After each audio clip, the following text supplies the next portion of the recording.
જય શ્રી કૃષ્ણ ફ્રેન્ડ્સ, સ્વાગત છે તમારું મારી ચેનલમાં. અને આજે આપણે બનાવીશું બેસન લાડુ તગારવાળા. તો તગાર કઈ રીતે બને એ જોશું, કારણ કે રક્ષાબંધનને વાર છે. મને થયું કે સ્વીટ રેસીપી લઈ લઉં, અને સ્વીટ સિરીઝ પણ આપણે આજથી શરૂ કરીએ છીએ. એટલા માટે પહેલાં આપણે બેસનના લાડુ બનાવીશું, ને પણ તગારવાળા. તો તગાર કઈ રીતે બને? તો આ ખાંડ છે ને 1 કપ લેવાની છે, ને 1/4 કપ આની અંદર આપણે પાણી એડ કરવાનું છે, અને પછી આને આપણે તગાર બનાવવાની છે. એટલે આ ખાંડ છે ને માત્ર ઓછા પાણીની અંદર આપણે પીગાળવાના છે ત્યાં સુધી જ, કે જ્યારે તગાર બનીને તૈયાર થઈ જાય. તો આગળ તમે જોશો કે કઈ રીતે તગાર બને છે. તો આ ખાંડને હવે આપણે એકદમ ધીમી ફ્લેમ પર આ રીતે ઓગાળવાની છે. એટલે જ્યારે પાણી છે બધું જ બળી જશે અને ખાંડ છે એકદમ ચાસણી બની જશે, એટલે કે એકતાર જેવી ચાસણી થશે, ત્યાર પછી આમ જ આપણે કન્ટિન્યુ કરીશું એટલે તગાર બનીને તૈયાર થશે. તો બસ હવે આ રીતે આપણે કન્ટિન્યુ ધીમી ફ્લેમ પર ચલાવતા રહીશું. અને એવું લાગે કે હવે આ ખાંડ છે એનું તગાર બનવાની તૈયારી છે, ત્યારે 1 ચમચી આમાં ઘી એડ કર્યું છે મેં ગાયનું. સ્કીપ પણ કરી શકો અથવા તો એડ કરી શકો. અને જો એકદમ સરસ આવે વ્હાઇટ ફોર્મમાં આવી ગયું છે ને ક્રિસ્ટલ બનવા લાગ્યા છે, એટલે તગાર બનીને તૈયાર થવામાં છે. આ ટાઈમે આપણે થોડું ઘી એડ કરી દઈશું ને તો ખૂબ સરસ એવી આ તગાર બનશે, અને આ રીતે એકદમ પાવડર ફોર્મની અંદર તમને મળી રહેશે. તો આ રીતે જ્યાં સુધી તગાર તૈયાર ન થાય ત્યાં સુધી આપણે કન્ટિન્યુ કરવાનું છે. જુઓ હવે એકદમ સરસ આપણે આ જે તગાર છે બનીને તૈયાર છે. અને આને જો તમે ઈચ્છો તો ડાયરેક્ટ ચાળણીથી ચાળી શકો, અને મેં અહીંયા મિક્સર જારની અંદર થોડી એવી 1-2 આટા ફેરવીને દળેલી છે ને પછી મેં ચાળી છે. તો બાય ચોઈસ તમારે જે રીતે રાખવી હોય એ રીતે. કારણ કે જે રીતે તમે ચમચો ચલાવશો ને એ રીતે તગાર તૈયાર થશે, એટલે કન્ટિન્યુ ચલાવવાનો હોય. જો મોટા ક્રિસ્ટલ હોય તો આ રીતે 1-2 આટા મિક્સરમાં ફેરવી દેશો તો ખૂબ જ સરસ એવી તગાર તૈયાર થશે. અને જો કન્ટિન્યુ કરતાં કરતાં જો એકદમ નાના ક્રિસ્ટલ હોય ને ચાળી શકાય એવા હોય તો દળવાની કોઈ જરૂર નથી. તો આ રીતે હવે મેં માત્ર 2 આટા ફેરવીને આને પ્લસ મોડ પર દળેલી છે.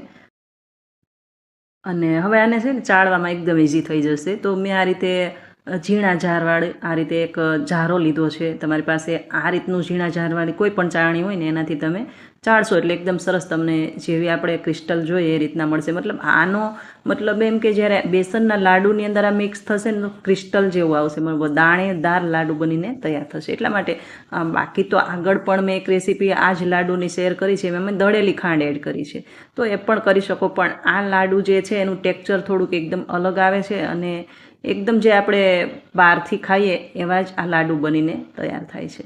તો આ રીતે બધી જ તગારને મેં ચાળી લીધી છે, અને આપણે જોઈશે એક કપ આમાંથી. તો 1 કપ પહેલાં કાઢી અને સાઈડ પર રહેવા દઈશ, ને બાકીની જે વધે એ બીજી કોઈ રેસીપીમાં યુઝ થશે. તો આ રીતે તગાર બનાવી, અને જો ડબ્બો ભરેલો હશે તો કોઈપણ રેસીપીની અંદર ઇઝીલી તમે આ રીતે કોઈપણ રેસીપી તગારવાળી બનાવશો ને તો ઇઝીલી આમાં યુઝ કરી શકશો. અને અહીંયા 1 કપ હવે ગાયનું ઘી લેવાનું છે. તો આ કઢાઈની અંદર 1 કપ ગાયનું ઘી સાથે 1.5 કપ બેસન બધું બરાબર મિક્સ કરી દઈશું. પછી ગેસની ફ્લેમ ઓન કરી અને હવે આને 17 થી 18 મિનિટ આમ જ ધીમી ફ્લેમ પર આપણે શેકવાનો છે. ઘણા બધા કહે છે કે 10 મિનિટમાં શેકાઈ જાય, પણ ના, આ મારો ખુદનો અનુભવ છે. કોઈ પણ સ્વીટમાં જ્યારે લોટ શેકવાનો આવે ને ત્યારે ધીમી ફ્લેમ પર શેકવાનો હોય, અને અમુકમાં તો અડધી કલાક પોણી કલાક પણ નીકળી જાય ને હાથ પણ દુખી જાય.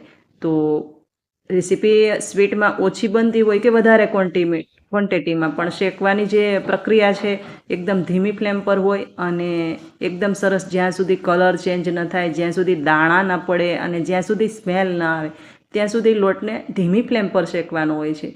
તો આશરે મારે 17 કે 18 મિનિટનો અહીંયા ટાઈમ લાગ્યો છે, ત્યાર પછી આ ટેક્સચર મળ્યું છે. તો લોટ શેકાવો ખૂબ જ જરૂરી છે, કારણ કે લાડુ તો બની જાય છે, પણ જ્યારે પણ આપણે ખાઈએ ને ત્યારે મોઢામાં મતલબ જીભ પર ચીપકે છે. એટલા માટે લોટ બરાબર શેકાવો જરૂર છે. અને હવે આ લોટ છે બરાબર શેકાઈ ગયો છે, ત્યાર પછી આમાં પાણીનો થોડો હું છંટકાવ કરું છું.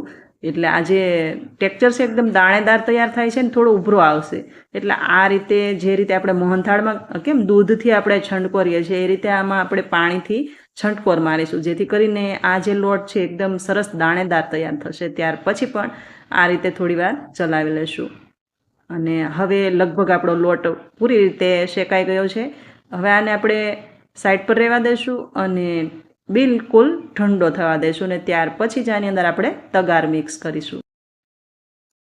અને આ ટાઈમે એક ભૂલ ન કરવી, ઘણીવાર એવી ભૂલ થતી હોય છે, બનાવતા હોય તો પણ ભૂલ થઈ જાય છે. એટલા માટે કહું છું કે જે પણ વાસણની અંદર આપણે બેસન શેક્યો હોય ને ઘણું બધું ગરમ હોય, કારણ કે 20 થી 25 મિનિટ સ્ટૂલ પર રહ્યું હોય, તો એ વાસણની અંદર આપણે શેકેલો લોટ રહેવા ન દેવાનો. મતલબ આ રીતે એક બીજા વાસણની અંદર આપણે ટ્રાન્સફર કરી લેવાનો, પછી ઠંડુ થવા દેવાનું. તો હવે આ એકદમ ઠંડો થઈ જાય ત્યાર પછી આમાં આપણે તગાર મિક્સ કરીશું. તો મેં અહીંયા 3 દાણા એલચીના ખાંડીને એડ કર્યા છે અને અડધોથી પોણો કપ તગાર એડ કરી છે. હવે જે રીતે તમે સ્વીટ બનાવવા માંગતા હોય, જો વધારે પડતું સ્વીટ પસંદ હોય તો અહીંયા કપ સામે કપ પણ લઈ શકો તગાર, અને જો મીડિયમ પસંદ હોય તો 1 કપ સામે અડધો કપ તગાર પણ એડ કરી શકો. તો આ રીતે હવે આ જો આ ટેક્સચર એકદમ તગાર મિક્સ થયા પછી એકદમ રૂખું સૂખું થઈ ગયું છે. આ રીતે થવું પડે, નહીંતર લાડુ છે બંધાશે નહીં. અને ત્યાર પછી આમાંથી આપણે બધા જ લાડુને વાળી લઈશું, ઉપર પિસ્તાથી ગાર્નિશ કરીશું. તો ફ્રેન્ડ્સ, તમને જો મારી આ રેસીપી ગમી હોય અને કંઈ શીખવા મળ્યું હોય તો લાઇક શેર કરી દેજો, કોમેન્ટ કરી જણાવજો કે તમને કેવી લાગી રેસીપી. ફરી પાછા આપણે મળીશું અવનવી રેસીપી સાથે. ત્યાં સુધી આવજો.